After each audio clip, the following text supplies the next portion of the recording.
বন্ধুরা, বেশ কিছুদিন পর তোমাদের জন্য আবার একটা নতুন রেসিপি নিয়ে আমি হাজির হয়েছি।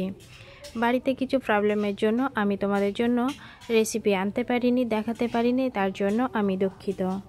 বন্ধুরা, আজকে আমি নিয়ে এসেছি কচুর ফুলের রেসিপি। তোমরা হয়তো অনেকে এই রেসিপি খেয়েছো, বানিয়েছো, কিংবা অনেকেই খাওনি বা জানো না।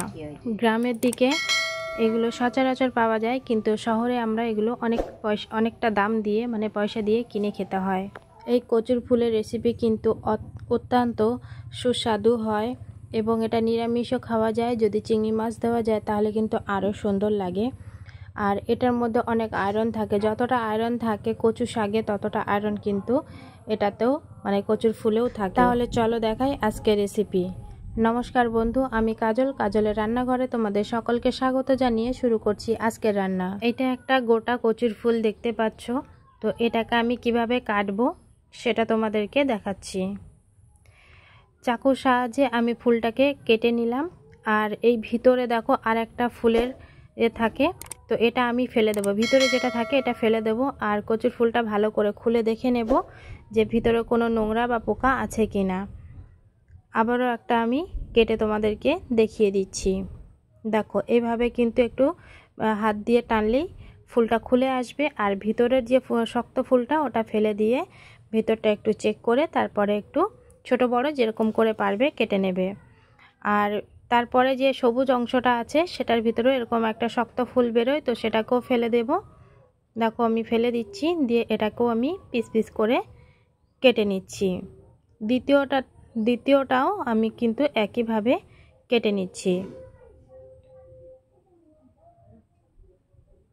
দেখো, শক্ত ফুলটা ফেলে দিলাম আর ডাঁটিটাও আমি নিয়ে নিলাম। ফুলের সবুজ অংশটাও কিন্তু আমি নিয়ে নিলাম। সবগুলো ফুল কিন্তু আমি একইভাবে কেটে নিয়েছি। সবগুলো ফুল তো আর দেখানো সম্ভব হয়নি, তো আমি দুটো কেটেই দেখিয়ে দিলাম। নিচে একটা বাসন নিয়েছি, তার উপরে আমি ঝুড়ি নিয়েছি। এবার আমি বেশি করে জল দেব। জল দিয়ে আমি পুরো ফুলটা কিন্তু খুব ভালো করে জল পাল্টে পাল্টে ধুয়ে নেব। যেহেতু আমি গাছ থেকে তুলে এনেছি, বা গাছ থেকে তোলো চাই কিনে আনো, গাছেরই তো জিনিস বাইরে থাকে, তো ভালো করে ধুয়ে নিতে হবে যেন কোনো নোংরা না থাকে। আমি হাত দিয়ে জল পাল্টে পাল্টে কিন্তু খুব ভালো করে ধুয়ে নিয়েছি। অন্তত 4-5 বার আমি জল পাল্টেছি। তোমরাও কিন্তু খুব ভালো করে এভাবে ধুয়ে নেবে।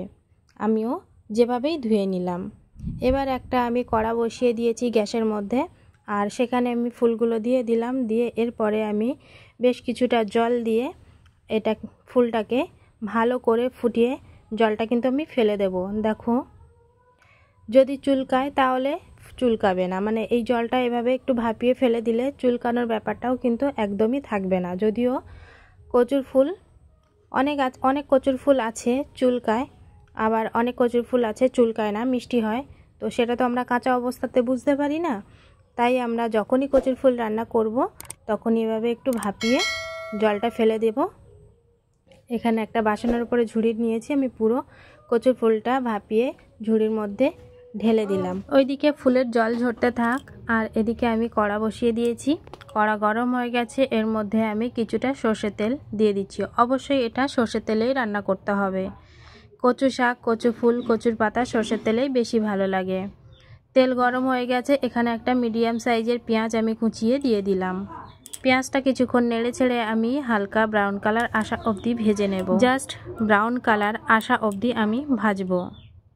তারপরে আমি পেঁয়াজগুলোকে একটু সাইড করে নিলাম, আর এখানে 1 চা চামচ ভর্তি করে আমি রসুন দিয়ে দিলাম।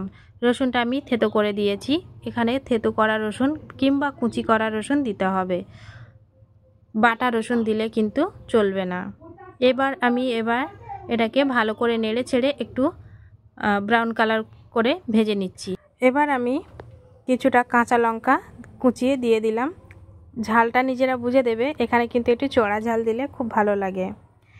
এবার একটু পেঁয়াজ মশলাগুলো সাইড করে নিয়ে এখানে আমি বড় বড় 3টে চিংড়ি মাছ দিয়ে দিলাম। তোমরা চাইলে এখানে চিংড়ি মাছের পরিমাণটা একটু বেশি দিতে পারো, আমি একটু কম দিলাম, কিন্তু এখানে চিংড়ি মাছের পরিমাণটা কিন্তু তোমরা একটু বেশি দিতেই পারো, সমস্যা নেই।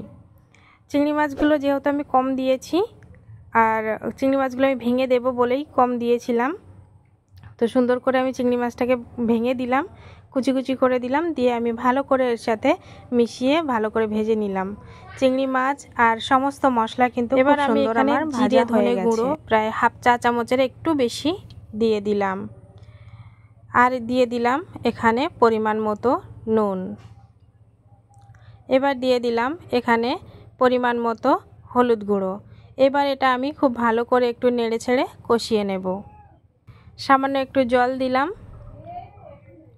তাতে গুঁড়ো মশলাগুলো ভালো করে কষানো হয়ে যাবে আর পুড়বে না।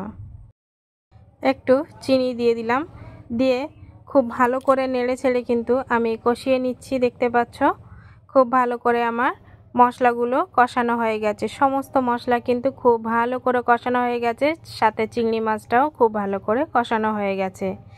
এরপরে আমি যে ফুলগুলো ভাপিয়ে রেখেছিলাম, কচুর ফুলগুলো এবার আমি সবগুলো এর মধ্যে ঢেলে দিলাম। দিয়ে এবার হলো খুব ভালো করে নেড়ে ছেড়ে ঘেঁটে ঘুটে এটাকে কষাতে হবে। যত ভালো করে কষাবে ততই কিন্তু কচু ফুলের স্বাদ বাড়বে, অবশ্যই এটা খেয়াল রাখতে হবে। তো দেখতে পাচ্ছ আমি কিন্তু এখানে নেড়ে ছেড়ে একদম মানে ভর্তা টাইপের হয়ে গেছে, আর একদম একটুকু জল নেই, কোনো রস রস ভাব নেই। তো একদম শুকনো করে আমি এটা রান্না করে নিয়েছি। আমার রান্না কিন্তু পুরো কমপ্লিট হয়ে গেছে। এই কচু ফুলের রেসিপি যতটা সুস্বাদু খেতে, ততটা কিন্তু উপকারীও। তো বাড়িতে অবশ্যই ট্রাই করো যদি তোমরা কচু খেতে ভালোবাসো। বন্ধুরা, কচু ফুলের রেসিপি যদি তোমাদের ভালো লাগে তাহলে অবশ্যই একটা লাইক করে দিও, চ্যানেলটা সাবস্ক্রাইব করে দিও, আর মতামত কমেন্টে জানানোর অনুরোধ রইল। চ্যানেলটা সাবস্ক্রাইব করে দিলে আমি যখনই কোনো রেসিপি ছাড়বো সবার আগে তোমাদের কাছে নোটিফিকেশান পৌঁছে যাবে। আজকে এই পর্যন্ত, পরে আবার ফিরবো নতুন কোনো রেসিপির সাথে। ভালো থেকো, সুস্থ থেকো। পুরো ভিডিওটা ধৈর্য ধরে দেখার জন্য ধন্যবাদ।